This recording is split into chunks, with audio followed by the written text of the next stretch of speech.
रात थी 26 नवंबर 2008 8:30 के आसपास। अचानक सीएसटी के मंच पर एक तेज सी आवाज आई और फिर अजमल कसाब और उसका साथी अंधाधुंध फायरिंग शुरू कर देते हैं। पर यह कहानी गोलियों से शुरू नहीं हुई। ये कहानी शुरू हुई 7 साल पहले एक स्कूल की क्लासरूम से, जब दो लड़के बने दोस्त। एक डॉक्टर बनने चला गया, दूसरा दुनिया का सबसे खतरनाक आतंकवादी बन गया। एक का दिमाग, दूसरे का हाथ। इन दोनों ने मिलकर वो हमला प्लान किया जिसने मुंबई को 60 घंटे तक नर्क बना दिया। लेकिन ये बात कम लोग जानते हैं कि इस हमले की तैयारी 7 साल पहले शुरू हुई थी। एक आदमी अमेरिकी पासपोर्ट लेकर मुस्कुराते हुए कैमरा घुमाता रहा और हमले के हर रास्ते, हर दरवाजे, हर छत, हर खिड़की, सबका नक्शा पाकिस्तान भेजता रहा। और दूसरी तरफ पाकिस्तान के कैंप में 10 लड़कों को सिखाया जा रहा था कैसे एक शहर को 60 घंटे तक बंदूक की नोक पर रखा जाता है। 4 दिन समुद्र में, एक फिशिंग बोट हाईजैक और मुंबई के तट पर 26 नवंबर की रात ये 10 साए उतर गए। इनमें से सिर्फ एक जिंदा बचा और उसकी जुबान ने पूरी दुनिया को हिला दिया। कौन था वो? कैसे ट्रेनिंग हुई? अटैक की प्लानिंग कहां हुई? और डेविड हेडली ने भारत को कितनी देर तक धोखा दिया? आज आप 26 नवंबर की वो कहानी देखेंगे जो किताबों में नहीं बल्कि खून, आग, धुआं और धोखे में लिखी गई थी। साल था 1971। पाकिस्तान के शहर हसन अब्दाल में एक छोटा सा मिलिट्री कॉलेज था, कैडेट कॉलेज हसन अब्दाल। वहीं पढ़ते थे 2 लड़के, तहव्वुर हुसैन राणा और दाऊद सैयद गिलानी। दोनों में बहुत गहरी दोस्ती थी। दोनों का सपना था कि देश की सेना में जाकर कुछ बहुत बड़ा करें। तहव्वुर राणा बहुत डिसिप्लिन लड़का था, पढ़ाई में तेज और हमेशा यूनिफॉर्म में एकदम परफेक्ट। दूसरी तरफ दाऊद गिलानी थोड़ा अलग था। उसका लुक भी अनयूजुअल था। उसका रंग गोरा था, उसकी एक आंख भूरी थी और दूसरी आंख नीली। पाकिस्तान जैसे देश में ऐसा लुक बहुत रेयर था। लोग उसे देखकर अक्सर कहते थे, ये तो पाकिस्तानी लगता ही नहीं। दरअसल उसकी मां अमेरिकन थी और उनका नाम एलिस सेरिल हेडली था। उनके पिता पाकिस्तान के सीनियर ब्यूरोक्रेट सैयद सलीम गिलानी थे। उनके पेरेंट्स की शादी तो पाकिस्तान में हुई थी, लेकिन बाद में तलाक हो गया। उसकी मां वापस अमेरिका चली गई और दाऊद बचपन में अपने पिता के साथ पाकिस्तान में रहा। 7 साल की उम्र तक वो पाकिस्तान में रहा, लेकिन 1977 में जब उसके पिता ने उसे अमेरिका भेज दिया तो वो अपनी मां के पास फिलाडेल्फिया जाकर बस गया। यहीं से उसकी जिंदगी ने नया मोड़ लिया। अमेरिका में उसने पढ़ाई तो की, लेकिन धीरे धीरे गलत संगत में पड़ गया। ड्रग्स पार्टीज और स्मगलिंग का हिस्सा बन गया। 1980 और 1990 के बीच वो कोकेन और हेरोइन के बिजनेस में पूरी तरह इन्वॉल्व हो गया। 2 बार FBI ने उसे गिरफ्तार किया, लेकिन हर बार किसी न किसी तरह वो छूट गया। वो बहुत स्मूथ टॉकर था, दिखने में एजुकेटेड, बात करने में चार्मिंग, लेकिन अंदर से खतरनाक। इसी बीच तहव्वुर राणा का करियर भी आगे बढ़ गया। वो पाकिस्तानी आर्मी मेडिकल कोर्प्स में गया, डॉक्टर बना और बाद में एक कैनेडियन सिटीजन से शादी करके कनाडा शिफ्ट हो गया। वहां उसने इमिग्रेशन और वीजा कंसल्टेंसी का बिजनेस शुरू किया, फर्स्ट वर्ल्ड इमिग्रेशन सर्विसेज, जिसकी ब्रांचेस टोरंटो, न्यूयॉर्क और शिकागो जैसे बड़े शहरों में थीं। दूसरी तरफ दाऊद गिलानी की जिंदगी गिरती जा रही थी। उसका ड्रग बिजनेस कोलैप्स हुआ, केसेस बढ़ने लगे और वो डिप्रेशन में चला गया। लेकिन 2001 में उसकी जिंदगी में एक ऐसा मोड़ आया जिसने पूरी कहानी बदल दी। उस साल उसने कांटेक्ट किया पाकिस्तान के एक रिलीजियस ग्रुप से, लश्कर-ए-तैयबा, जिसका फाउंडर था हाफिज मोहम्मद सईद। उस वक्त हाफिज सईद ऑलरेडी भारत पर कई अटैक्स कर चुका था और उसके टारगेट लिस्ट में नया शहर था मुंबई। दाऊद गिलानी के लिए यह नया रास्ता था। वो पाकिस्तान गया और वहां हाफिज सईद और जक्की उर रहमान लखवी से मिला। हाफिज सईद ने उससे कहा, तुम हमारे लिए बहुत यूजफुल साबित हो सकते हो। और सच में गिलानी का अमेरिकन लुक, फ्लुएंट इंग्लिश और ड्यूअल बैकग्राउंड लश्कर के लिए गोल्ड माइन था। 2002 में उसे लश्कर के मुरीद के ट्रेनिंग कैंप बुलाया गया। ये लाहौर के बाहर लश्कर-ए-तैयबा का हेडक्वार्टर था।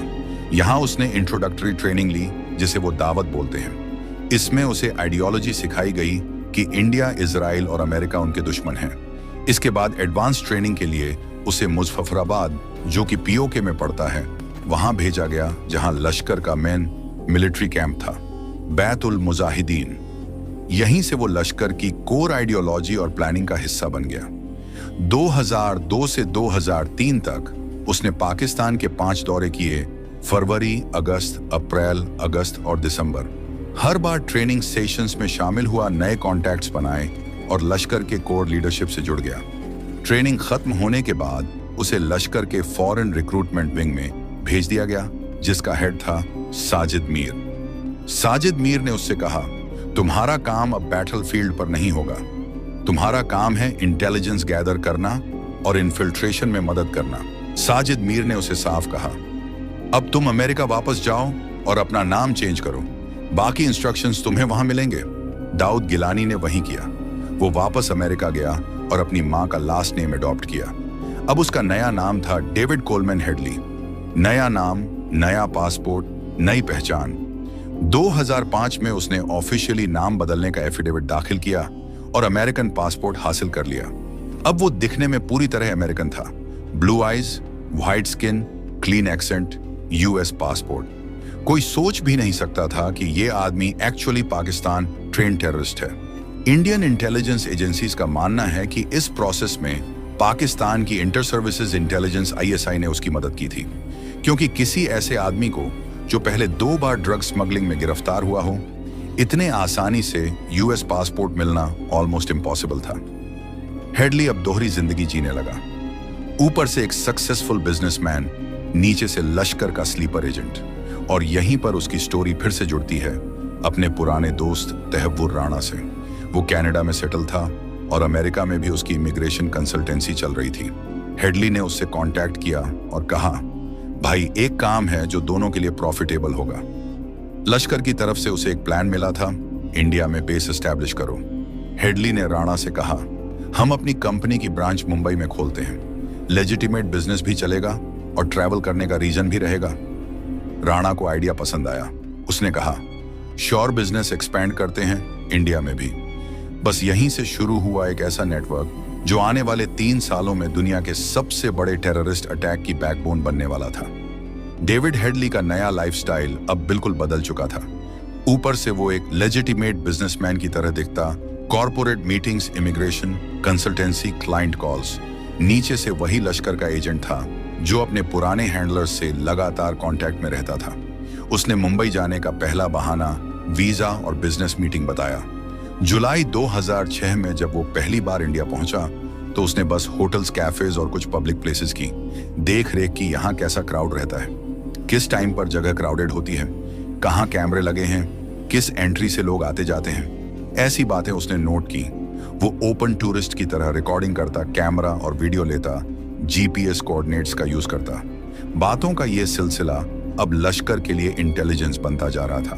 तहव्वुर राणा, जो अब कनाडा में सेटल्ड था और जिसकी इमिग्रेशन कंपनी की वजह से उसे इंडिया आने जाने के लेजिटिमेट रीजंस भी मिल जाते थे, उसने भी हेडली की मदद की। दोनों ने डिसाइड किया कि मुंबई में एक ऑफिस खोलना सबसे अच्छा कवर होगा, एक ऐसा कवर जो बार बार इंडिया आने का कारण दे और साथ में लोकल लॉजिस्टिक्स को आसान बनाए।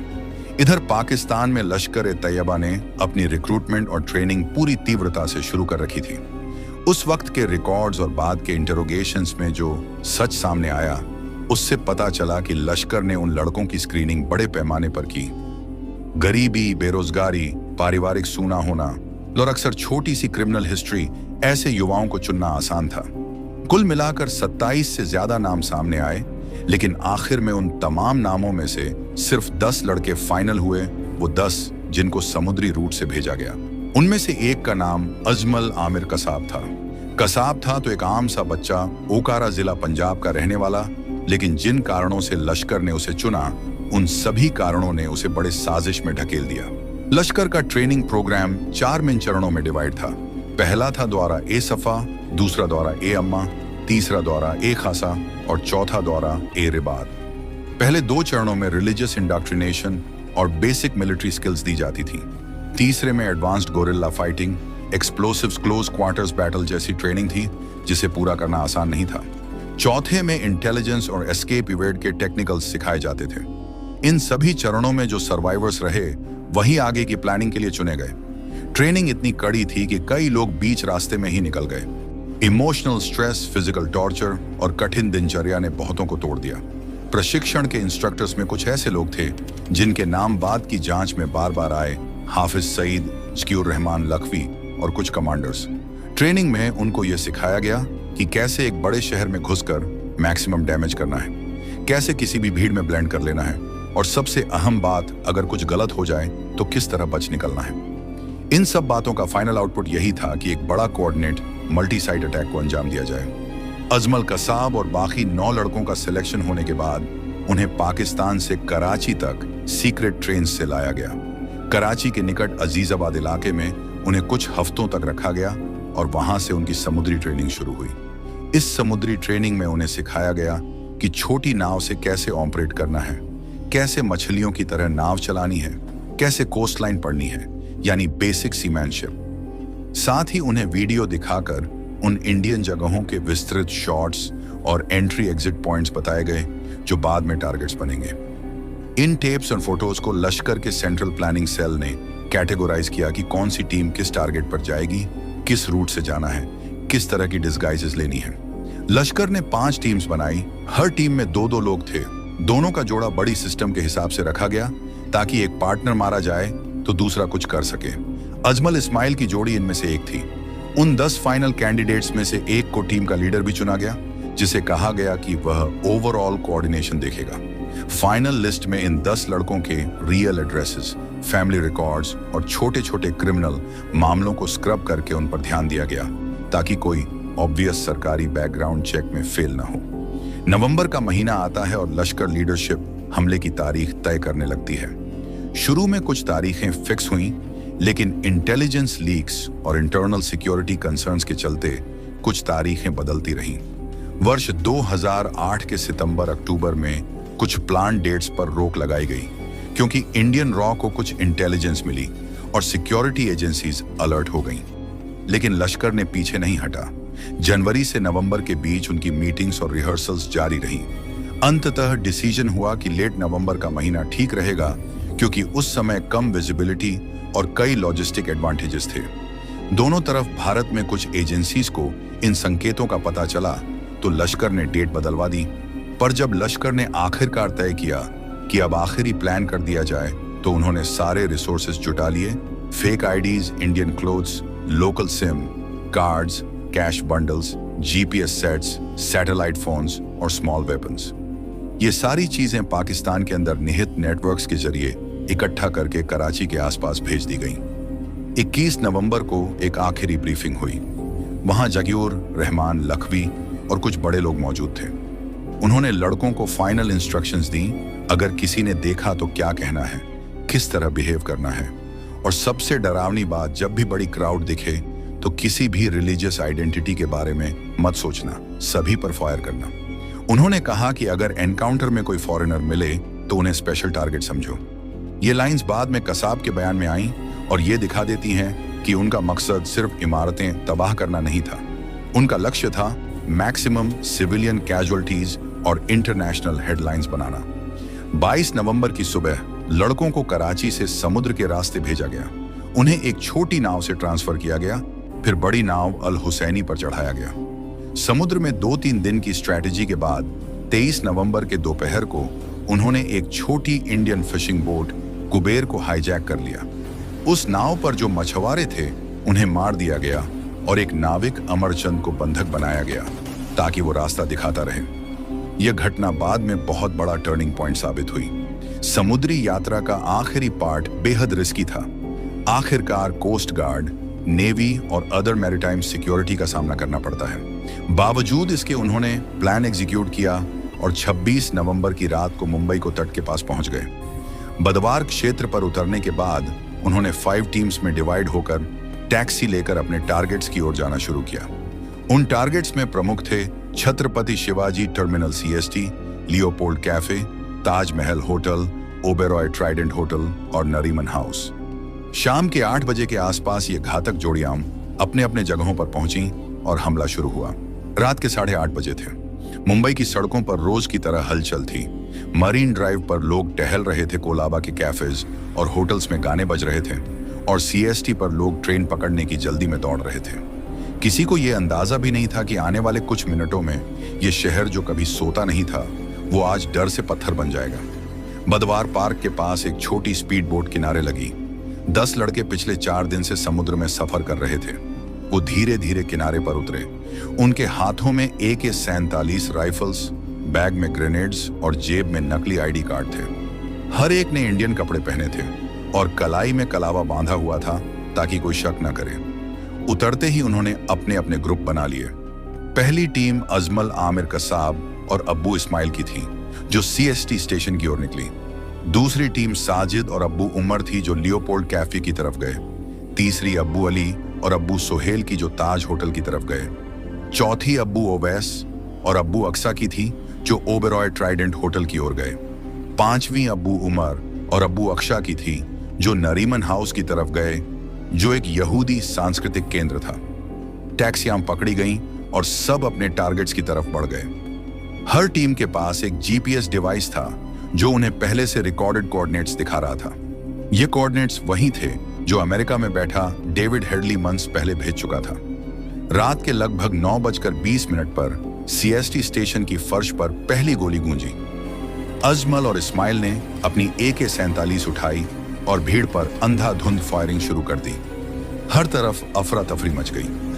लोग ट्रेनों के पीछे छिपने लगे, बच्चे और महिलाएं रोने लगीं और प्लेटफॉर्म पर लाशें गिरती चली गईं। मुंबई पुलिस की शुरुआती टीम तुरंत पहुंची, लेकिन उन्हें नहीं पता था कि सामने दुश्मन ऑटोमेटिक राइफल्स और ग्रेनेड्स से लैस हैं। सिर्फ कुछ ही मिनटों में CST स्टेशन खून के तालाब में बदल गया। उस हमले में 150 से ज्यादा लोग मारे गए और कई दर्जन घायल हुए। कसाब और इस्माइल स्टेशन से निकलकर बाहर आए और एक कार हाईजैक करके कामा हॉस्पिटल की तरफ भागे। वहीं पुलिस ने उन्हें घेर लिया और शुरू हुआ एनकाउंटर। इस एनकाउंटर में मुंबई पुलिस के 3 सबसे बहादुर अफसर शहीद हुए। हेमंत करकरे जो ATS चीफ थे, विजय सालस्कर जो एनकाउंटर स्पेशलिस्ट थे और अशोक कामटे जो एडिशनल कमिश्नर थे। तीनों ने बुलेट प्रूफ जैकेट्स पहनी, अपनी गाड़ियों में चढ़े और आतंकियों को रोकने निकले। लेकिन इस्माइल ने AK-47 उनकी गाड़ी पर फायर किया और तीनों ऑफिसर्स मौके पर गिर पड़े। इस्माइल और कसाब वहां से भागे और एक और टैक्सी हाईजैक कर ली। लेकिन पुलिस ने गिरगांव चौपाटी पर नाकाबंदी कर दी। यहां करीब आधे घंटे की गनफाइट चली। इस्माइल मारा गया और कसाब घायल हो गया। पुलिस ने उसे पकड़ लिया, उसकी राइफल छीनी और पहली बार किसी आतंकवादी को जिंदा पकड़ा गया। यही वो पल था जिसने पूरी कॉन्स्पिरेसी का दरवाजा खोल दिया। इधर बाकी 4 टीमों ने भी हमला शुरू कर दिया था। लियोपोल्ड कैफे में गोलीबारी हुई, कई फॉरेन नागरिक मारे गए। कैफे की दीवारों पर गोलियों के निशान आज भी हैं। ये हमले की खामोश गवाही देते हैं। ताज होटल जो मुंबई का गर्व था, वहां का मंजर सबसे डरावना था।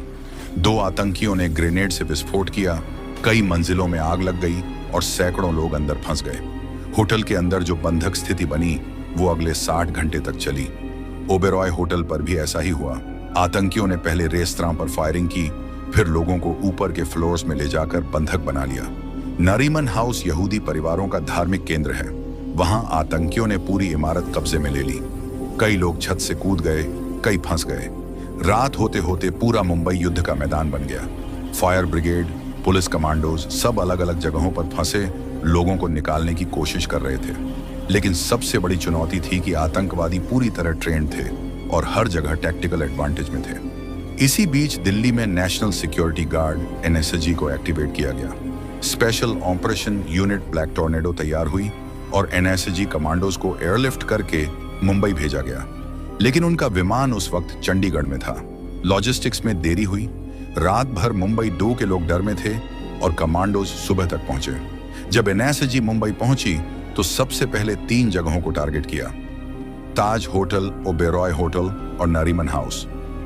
NSG ने पूरे इलाके को कॉर्डन किया, थर्मल इमेजिंग की और नाइट विजन डिवाइसेस का इस्तेमाल किया। कमरे दर कमरे कॉम्बिंग शुरू हुई। ताज होटल के अंदर स्मोक, आग और डार्कनेस सब कुछ था। कमांडोज को कुछ भी साफ नहीं दिख रहा था। हर कदम पर डर था कि किसी कमरे के पीछे आतंकवादी छिपा ना हो। कमांडोज धीरे धीरे आगे बढ़े और हर एक मंजिल से हॉस्टेजेस को निकालते गए। कई फ्लोर्स पर बॉडीज मिली, फॉरेन नागरिकों की, होटल स्टाफ की, सिक्योरिटी पर्सनल की। ताज होटल की आइकॉनिक डोम पर आग लग चुकी थी। वो दृश्य आज भी किसी नाइटमेयर से कम नहीं था।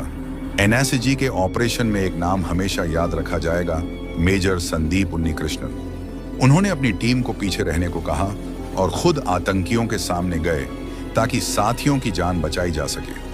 उनकी आखिरी आवाज रेडियो पर गूंजी थी, don't come up, I will handle them. और उसके कुछ मिनट बाद वो गोली से शहीद हो गए। ब्लैक टॉर्नेडो ऑपरेशन कुल 60 घंटे चला। 28 नवंबर तक ओबेरॉय होटल में आतंकियों का सफाया हो गया। 29 नवंबर को ताज से और नरीमन हाउस भी क्लियर कर दिए गए। आखिरकार मुंबई ने राहत की सांस ली, लेकिन उसकी कीमत बहुत भारी थी। 166 लोग मारे गए, 300 से ज्यादा घायल हुए। मरने वालों में बच्चे, महिलाएं, पुलिस वाले, फॉरेन नागरिक सब शामिल थे। भारत पर यह अब तक का सबसे कोऑर्डिनेट और डेवास्टेटिंग टेररिस्ट अटैक था। अब जब धुआं छंट गया, तब असली काम शुरू हुआ, इन्वेस्टिगेशन का। पकड़े गए आतंकवादी अजमल कसाब से पूछताछ शुरू हुई। उसने बताया कि वो पाकिस्तान के पंजाब प्रांत के फरीदकोट गांव का रहने वाला है। उसने अपने ट्रेनिंग कैंप्स, इंस्ट्रक्टर्स और रूट्स का डिटेल बताया। उसके बयान से साफ हो गया कि ये कोई लोकल गैंग नहीं था, बल्कि स्टेट स्पॉन्सर्ड ऑपरेशन था, जिसके पीछे लश्कर-ए-तैयबा और आईएसआई दोनों थे। साथ ही जो जीपीएस डिवाइसेस, सैटेलाइट फोन्स और फेक आईडीज बरामद हुए, उनके डेटा से पाकिस्तान कनेक्शन कंफर्म हो गया। फोन रिकॉर्ड्स दिखा रहे थे कि आतंकियों के कॉल्स सीधे पाकिस्तान के कंट्रोल रूम से हो रहे थे। वो कॉल्स साजिद मीर, जरार शाह और जाकिर रहमान लखवी जैसे लोगों से लिंक्ड थे। उस कंट्रोल रूम से उन्हें लाइव अपडेट्स दिए जा रहे थे, कौन से कमरे में हॉस्टेजेस हैं, कहां सिक्योरिटी पहुंची है, कौन से विंडो से फायरिंग करनी है, यानी रिमोट कंट्रोल्ड कार्नेज। इस इन्वेस्टिगेशन में सबसे बड़ा इंटरनेशनल ट्विस्ट आया डेविड हेडली और तहव्वुर राणा के अरेस्ट से। अमेरिका में एफबीआई ने हेडली को 2009 में पकड़ा क्योंकि उसके पाकिस्तान और इंडिया के बीच सस्पिशियस ट्रैवल रिकॉर्ड्स पकड़े गए थे। उसके कंप्यूटर से मुंबई के सारे कोऑर्डिनेट्स, वीडियोस और फोटोज मिले, वही जिनकी मदद से टारगेट्स चुने गए थे। उसने कन्फेस किया कि उसने 2006 से 2008 तक कुल 9 बार भारत का दौरा किया। हर बार नई जगहों की फोटोज और वीडियोस लेकर पाकिस्तान भेजता था। उसके सर्वेलेंस डेटा को लश्कर का tech expert Zarar Shah compile करता और पावर पॉइंट प्रेजेंटेशंस बनाकर अटैकर्स को ट्रेनिंग दी जाती थी। हेडली ने यह भी स्वीकार किया कि पाकिस्तान की खुफिया एजेंसी आईएसआई के कुछ ऑफिशियल्स भी इस पूरे ऑपरेशन में इनडायरेक्टली इन्वॉल्व थे। उनका काम लॉजिस्टिक्स, कम्युनिकेशन और फंडिंग को इंश्योर करना था। जब एफबीआई और इंडियन एजेंसीज ने जॉइंटली इन्वेस्टिगेशन की, तो हेडली की कन्फेशन का डिटेल्ड रिपोर्ट तैयार की। उसमें साफ लिखा था कि Headley is the eyes and ears of Lashkar-e-Taiba. Headley को बाद में अमेरिका की अदालत में ट्रायल किया गया। उसको 35 साल की सजा हुई, लेकिन तहव्वुर राणा ने खुद को इनोसेंट बताया। उसका कहना था कि वो सिर्फ बिजनेस पार्टनर था। फिर भी कोर्ट ने कहा कि उसकी कंपनी का इस्तेमाल एक टेररिस्ट ऑपरेशन के कवर के रूप में हुआ था। 26/11 सिर्फ मुंबई का अटैक नहीं था, ये पूरी दुनिया के लिए वार्निंग थी कि आतंकवाद अब जियोग्राफिकल बाउंड्रीज नहीं मानता। उसने दिखा दिया कि एक आदमी अगर सही जगह और सही डिस्गाइज में हो तो कितनी तबाही मचा सकता है। भारत में इस हमले के बाद सिक्योरिटी आर्किटेक्चर पूरी तरह बदल दी गई। कोस्टल सर्वेलेंस मजबूत हुई, एनएसजी के रीजनल हब्स बनाए गए और इंटेलिजेंस कोऑर्डिनेशन सिस्टम्स सुधार दिए गए। लेकिन हर भारतीय के दिल में वो डर, वो गुस्सा और वो दर्द आज भी जिंदा है। और शायद सबसे बड़ी बात, मुंबई ने हार नहीं मानी। 60 घंटे की आग और खून के बाद भी ये शहर अगले दिन चला, ट्रेन्स चली, लोग ऑफिस गए और ताज होटल फिर से खड़ा हुआ। क्योंकि ये सिर्फ एक शहर नहीं था, ये एक जज्बा था जो आतंक के सामने झुकना नहीं जानता। मुंबई पर हुआ वो हमला खत्म तो हुआ, लेकिन उसकी गूंज आज भी महसूस की जा सकती है।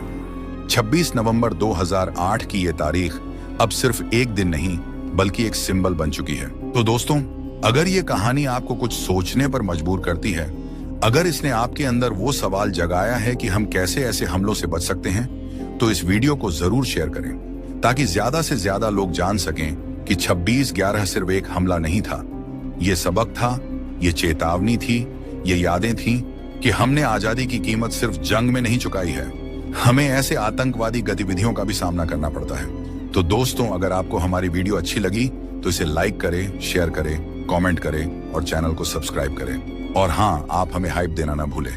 मिलते हैं अगले वीडियो में। जय हिंद। जय भारत।